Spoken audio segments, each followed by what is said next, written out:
First, I like to start off that I respect religion in all ways. Anyone should have their own choice in what they believe. If what they believe makes them happy, they should continue and carry on the religion. Does it not say that God and Jesus both love everyone in this world? Every human being is a child of God, so it states. If I may remember a specific verse in Matthew chapter 5, verses 43 through 44, Jesus said, "You have heard that it was said, 'Love your neighbor and hate your enemy.' But I tell you, love your enemies and pray for those who persecute you." But the violence in this world within the religion against homosexuals indicate otherwise. There are murderers, adulterers, and pedophiles, and many more horrid things in the straight community, as within the Church of Christ, as in the homosexual world, for each and every one of us is human, and humans are known to make grave mistakes throughout history. It states over and over again to love your neighbor as you love yourself, and to love your enemies as you love yourself in the book of books that Christians study. The world is a big place, and yes, there is different kind of people everywhere, in different cultures. In one religion, it isn't strange to see a homosexual, while the other doesn't approve of it. But what most Christians and hate offenders tend to forget is that the homosexual people are their brothers, sisters, mothers, and fathers, and their sons and daughters. We bleed the same blood as each and every other human being on this planet. Our heart beats the same way. We breathe the same air, drink and eat off the same food provided by this world. Our bodies look the same.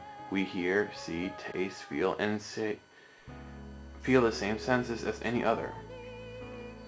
I am sick of the way that homosexuals are being treated throughout history. We live in the now. We should be able to work together, regardless of your religion, color, and race. It is time to stop the hate in this world and express more love into this virus. I am not personally targeting Christianity, but I do find they lack respect for those who don't agree with their perspectives, or love who they want to love. There are many courageous men and women who try to fight to make this world a more loving and better place for everyone. And then there are people who tend to mess that up and have all their efforts go to waste. It isn't the medieval ages anymore.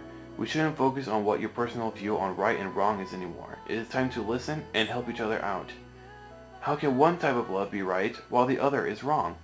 Who is the one to say who or how anyone should express their love or feelings for one another? Love shouldn't be forced nor told what kind is right or wrong. It isn't wrong to love God. That is not my message. We shouldn't say who he loves and not. It is not a task of a proper Christian to say who goes to hell and who goes to heaven. It states very clearly in the Bible that it is God's task and not that of a human being. It's hypocritical to say to one man he is going to hell while each and every other human on earth has done something in sin. It also states, don't say to someone he has a splinter in his eye while you have a plank in your own. It'll also be hypocritical for me to say I don't accept religion, while I'll try to have others accept me for the way I am. It is time to inject more love into this hate in this world. It's time for a new loving world. Accept everyone for who they are. Please help me with this dream to make the world a better place. Time to love everyone and respect everyone. Let our children live in a better world.